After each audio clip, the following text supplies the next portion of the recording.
하나님의 말씀 에베소서 1장 15절 살펴보겠습니다. 에베소서 1장 15절.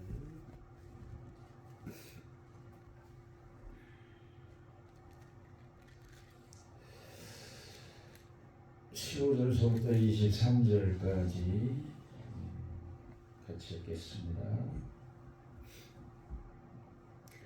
이로 말미암아 주 예수 안에서 너희 믿음과 모든 성도를 향한 사랑을 나도 듣고 내가 기도할 때 기억하며 너희로 말미암아 감사하기를 그치지 아니하고 우리 주 예수 그리스도의 하나님 영광의 아버지께서 지혜와 계시의 영을 너희에게 주사 하나님을 알게 하시고 너희 마음의 눈을 밝히사 그의 부르심의 소망이 무엇이며 성도 안에서 그 기업의 영광의 풍성함이 무엇이며 그의 힘의 의력으로 역사하심을 따라 믿는 우리에게 베푸신 능력의 지극히 크심이 어떠한 것을 너희로 알게 하시기를 구하노라. 그의 능력에 그리스도 안에서 역사하사 죽은 자들 가운데서 다시 살리시고 하늘에서 자기의 오른편에 앉히사 모든 통치와 권세와 능력과 주권과 이 세상뿐 아니라 오는 세상에 일컫는 모든 이름 위에 뛰어나게 하시고 또 만물을 그의 발 아래 복종하게 하시고 그를 만물 위의 교회의 머리로 삼으셨느니라. 교회는 그의 몸이니 만물 안에서 만물을 충만하게 하시는 이의 충만함이니라. 어제 이어서 1절에서 14절의 그 내용은 하늘에 속한 신령한 복이 무엇이냐 하는 것에 대해서 14절까지의 말씀이 있고요. 그 하늘의 신령한 복은 성부, 성자, 성령 하나님의 삼위일체 하나님의 역사로 성부 하나님의 선택과 우리를 선택하신 것 그리고 성자 하나님을 통해서 우리를 구원하신 것 그리고 성령을 통해서 성령 하나님을 통해서 인을 쳐주시고 영원한 기업을 받게 하실 것이라는 보증을 주셨다.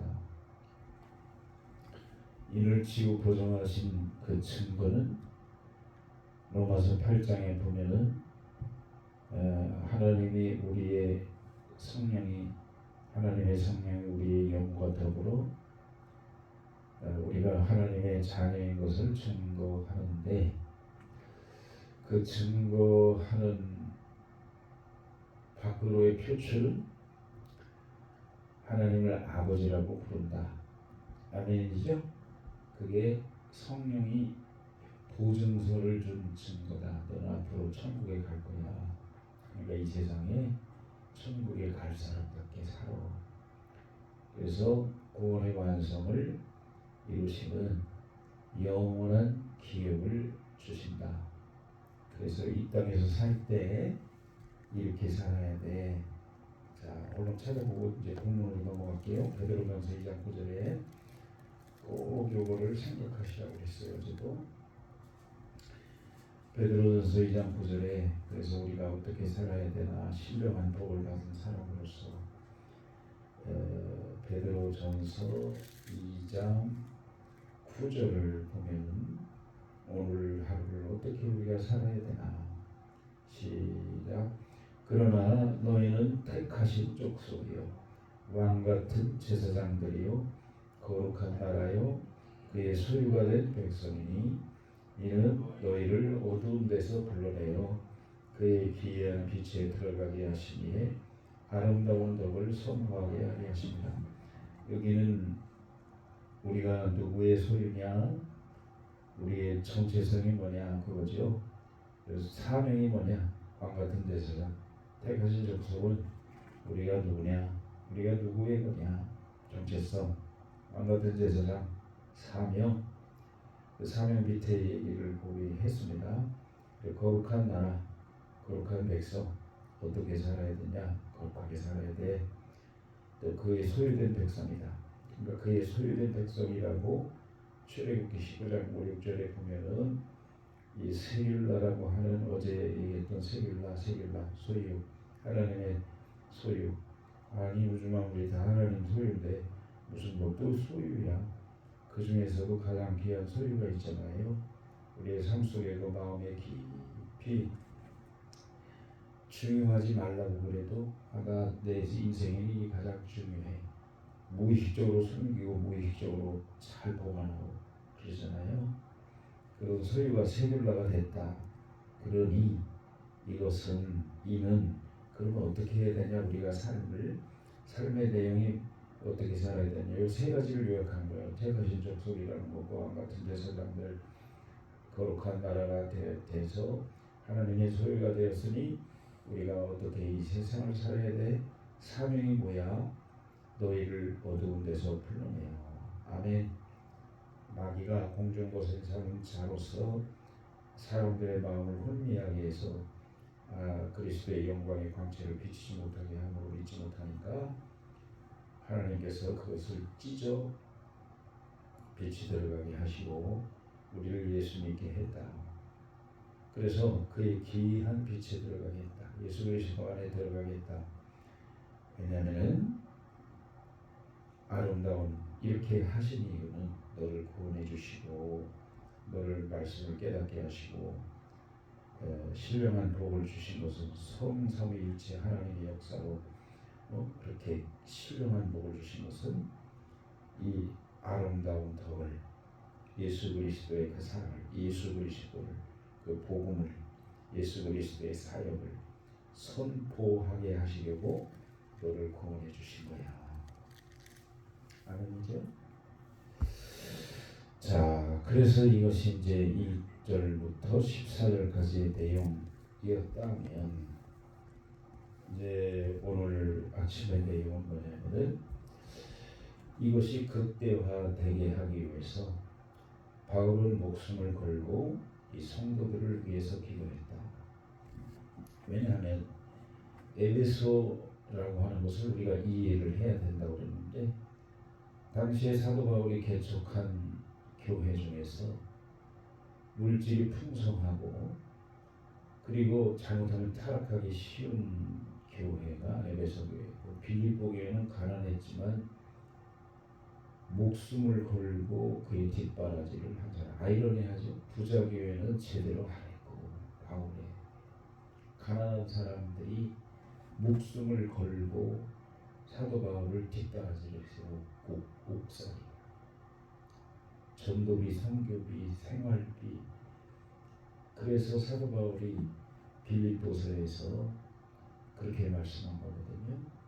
나의 하나님이 그리스도 예수 안에서 영광 가운데 너희에게 풍성한 모든 것을 채우시기를 원하고 그렇게 이제 고백을 했는데 여기는 위험한 교회예요. 여기서는 부자예요.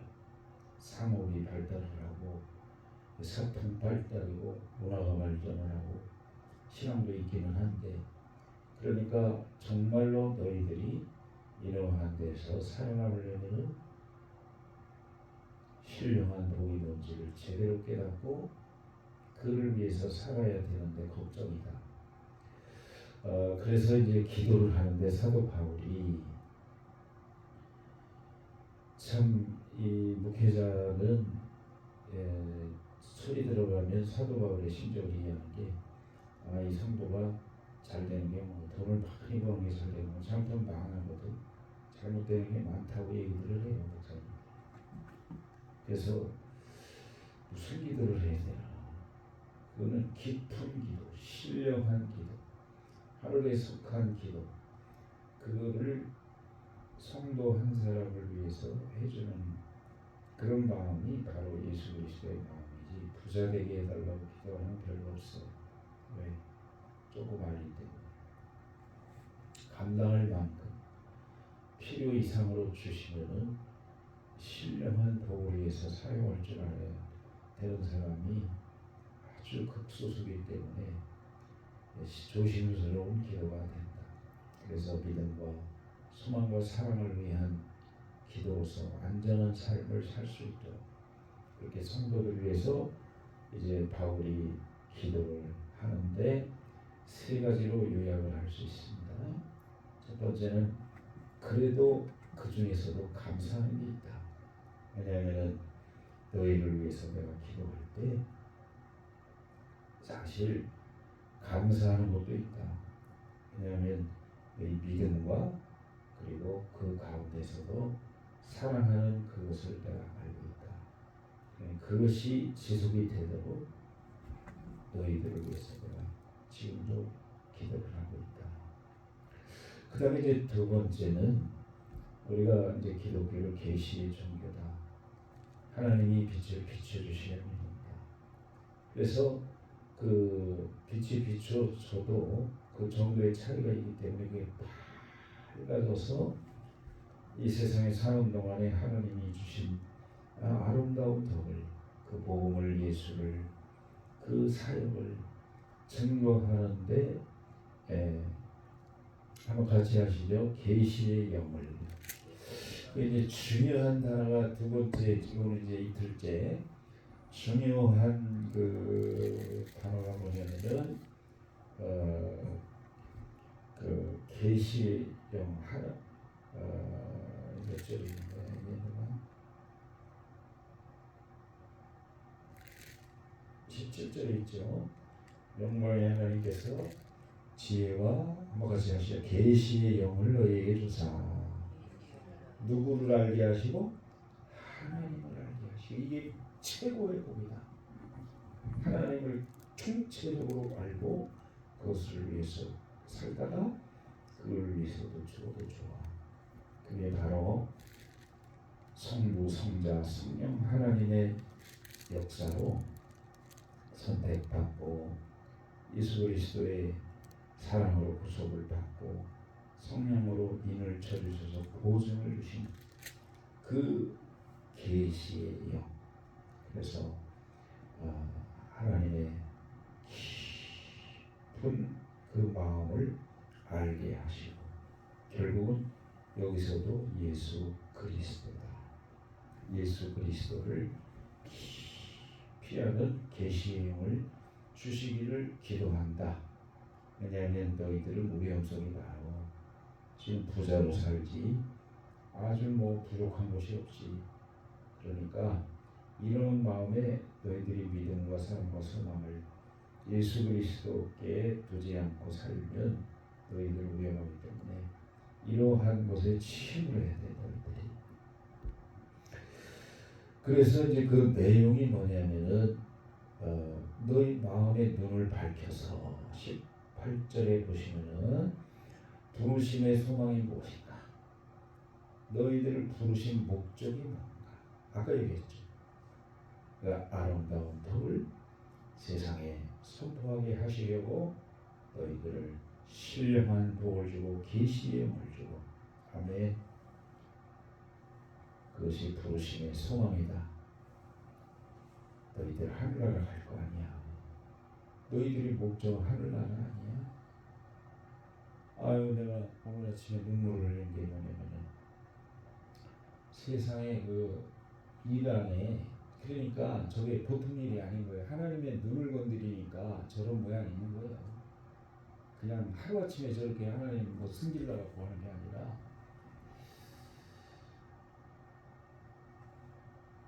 그 한 목사님의 죽음으로 수십 년, 그러니까 내가 결혼할 당시가 1985년, 84년에 순교하신 목사님이 계신데 그 목사님이 이란의 기독교를 이끈 하나님의 성의 오순절 계통 우리 교단 계통의 목사님이었는데 그분이 그 기독교 박해를 공산으로 가는 과정들이 다 있잖아요. 목사님들 잡아들이고 죽이고 또 개종자들 이름 적어가지고 우리 저기 2019년도에 막 광화문 갔다 온 사람까지 막 추적조사해서 여기 옆에 선배님, 목사님, 사모님도 추적당했잖아요, 그때, 그죠?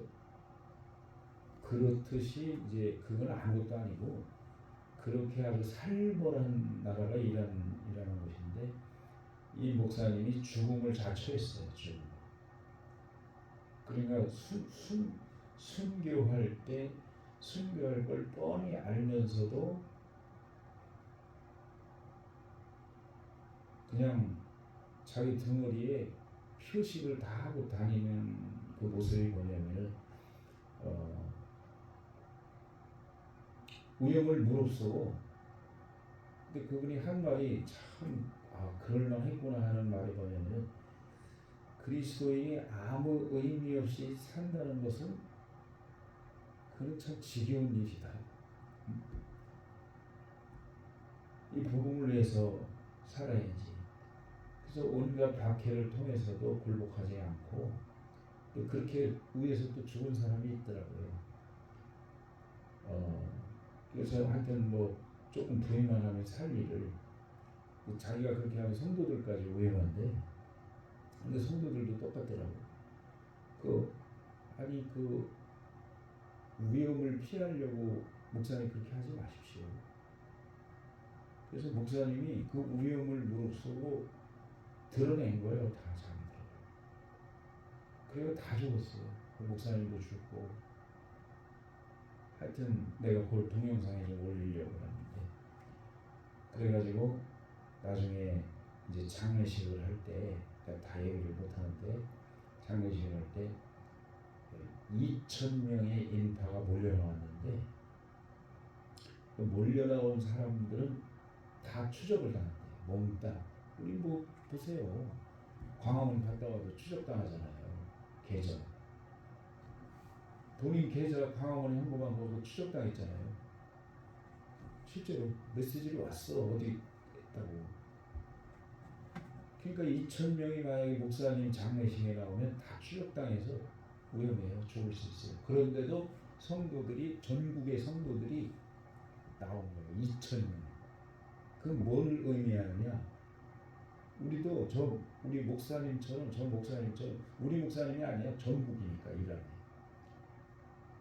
죽여도 괜찮아. 죽여 우리. 그러고서 나왔다는 의미가 뭐냐면 바로 그거라는 거예요. 근데 당시에 위험할 때 광화문보다 더 위험합니다. 아무것도 아니고. 왜냐하면 거기는 이슬람이기 때문에. 그래서 그 서방 세계의 그 목사님이 하신 일이 그 선배 목사님들이 죽을 때 그 처참한 모습 그런 거를 다 영어로 적어가지고 전 세계에 막 까발린 거예요. 그래가지고 일어나가지고 막 이제 난리가 난 건데 본인도 이제 결국 이렇게 해서 배교자, 배신자다. 배교자. 그들 편에서는 배교자잖아요. 그죠? 매국노. 처참하게 이제 돌아가시는데 결국은 그 목사님을 통해서 지하에서 그 이란 사람들은 그 목사 죽이면 될 줄 알았는데 100만 명이 지하에서 밖으로 뛰어나온대. 나비 예수님 죽이라고. 그래서 결국 씨앗이 되어서 이렇게 내가 말을 지금 시간이 없어서 마음이 급해서 다 못하지만은 내가 동영상에 뭘 올려놓을 테니까 20분짜리니까 아이고 나 참 눈물을 펑펑 쏟았네 진짜. 내가 지금 뭐 하고 있는 건가. 자 그래서 사도 바울도 본인도 이제 그런 분이니까 이 소망을 부르심의 소망인지 뭔지를 알고 살아야 되고 기업의 풍성함이 무엇인지를 18절에도 보면 기업의 지금 기도의 내용이에요. 기업의 풍성함이 무엇인지. 우리 기업은 하늘나라고 예수님이고 신앙이고 아멘이죠. 그거지 영원한 기업이 뭐가 있어. 여기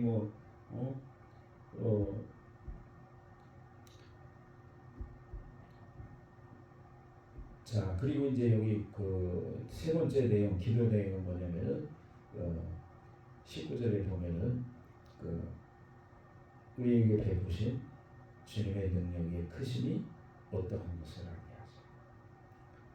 그러니까 그 능력이 뭐겠어요? 우리를 구원해 주신 그 사랑과 그 은혜와 능력, 믿는 자 속에 역사하신 하나님의 능력, 부활의 능력. 그래서 여기 이제 20절과 22절에 3절까지 노골적으로 이제 여기 말씀하고 있습니다. 자, 종합하면 1절부터 종합하면 이제 하늘에 속한 신령한 복이 뭔지, 그리고 계시의 영이 뭔지, 그리고 여러분들이 앞으로 어떻게 살아가야 될 것인지, 믿음과 사랑과 소망을 어떻게 두고 살아가야 될 것인지. 20절부터 22절까지 내용이 뭐냐면은 예수 그리스도는 부활하셨다. 이거는 정말 이건 죽음을 이기고 이기는 능력, 사망 권세를 이기는 능력, 그거보다 더 큰 능력이 없다는 거죠. 그래서 그의 능력이 그리스도 안에서 역사하사 죽은 자들 가운데서 다시 살리시고 하늘에서 자기 오른편에 앉히셨다. 그리고 모든 통치와 권세와 능력과 주권과 이 세상뿐 아니라 오는 세상에 일컫는 모든 이름에 뛰어나게 하시고, 예수 그리스도는 통치권을 가지신 분이다.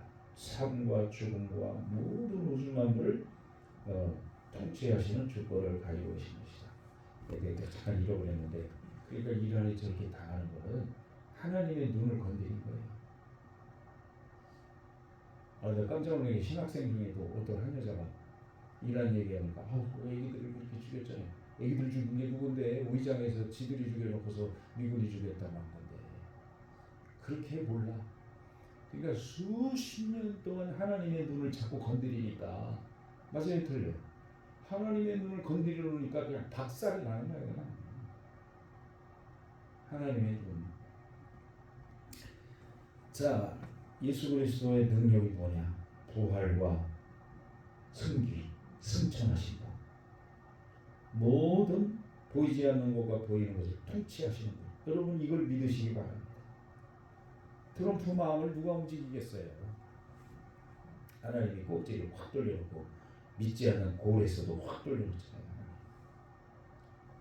믿어야 됩니다. 우리가 믿으셔야 돼요. 그걸. 보이지 않는 것과 보이는 것을 통치하시는 예수님. 그리고 우리의 머리가 되시고 교회의 머리가 되시고 우주 만물의 머리가 되시는 그 하나님 앞에 우리가 죽기까지 그 복음을 위해서 살기로 작정을 하고 복종을 한다면 22절에 그의 발 아래 모든 것을 복종하게 하시고 아멘. 교회 머리가 되게 하시고 모든 만물 안에서 만물을 충만하게 하시는 분이다. 한 구절 찾고 마치겠습니다. 이렇게 주님을 위해서 죽기로 작정하고 살면 모든 물질, 사람, 죄, 마귀 이런 것을 발로 밟고 살고 하실 줄로 믿으시기를 바랍니다. 그래서 야고보서 4장 7절에 보시면은 통치권, 그를 창세기 1장 7절에도 너희가 나에게 복종하고 순종하면은 모든 것을 정복하고 살 수가 있어. 야고보서 4장 7절 시작. 그런즉 너희는 하나님께 복종할지어다.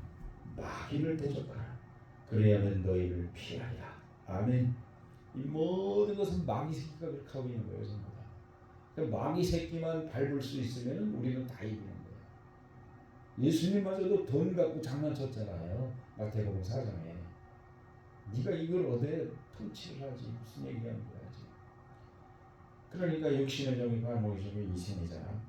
그런 모든 것은 일시적인 것이고 우리가 복음을 위해서 살기로 작심하고 그 아름다운 덕을 누군가에게 우리가 전하고 할 때는 하나님이 통치권을 주신다. 그 목사님 이름을 잃어버렸는데 그 목사님은 그냥 치사하게 죽느니 내가 이렇게 당당하게 살다가 죽는 게 영광이지. 이것을 위해서 우리가 낫지. 그러니까 무섭지가 않아요. 아무것도 그냥. 그 사도 바울만 있는 게 아니에요. 보니까 역사에 사도 바울만 못한 게 아니에요. 보니까 그 목사님 이제 1대1을 보니까 이거 뭐 두려운 게 뭐가 있어요? 두렵다는 걸 육신의 영역, 만물의 영역과 이생자라 그것 때문에 두려운 걸 잊어버릴까요? 여러분, 우리는 오직 하나님의 복음의 복종에서 마귀를 대적하고 마귀를 짓밟고 승리할 수 있는 오늘 하루가 되시기를 주님의 이름으로 축복합니다.